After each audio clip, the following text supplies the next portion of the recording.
তোমরা আল্লাহর রশিকে মজবুত করে ধরো। নির্দেশ কার? অর্ডার কার?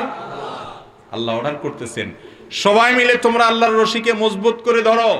ওয়ালা তাফাররাকু, বিচ্ছিন্ন হইও না, গ্রুপে গ্রুপে বিভক্ত হইও না।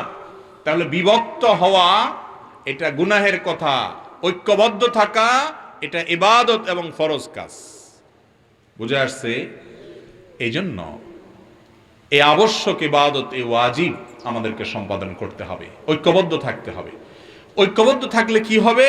আল্লাহ তাআলা কোরআনে কারীমে বলেছেন, যদি ঐক্যবদ্ধ থাকো তাহলে তোমরা সফল হবে, সার্থক হবে। আর যদি তোমরা বিচ্ছিন্ন হয়ে যাও, ফাতাফশালু ওয়া তাযহাবা রিহুকুম, তোমরা ব্যর্থ হয়ে যাবে, ফেলিওর হয়ে যাবে এবং তোমাদের শক্তি শেষ হয়ে যাবে। মুসলমানদের দাম থাকবে না দুনিয়াতে যখন পৃথক পৃথক হয়ে যাবে। এই জন্য আমাদেরকে কি থাকতে হবে ভাই? ঐক্যবদ্ধ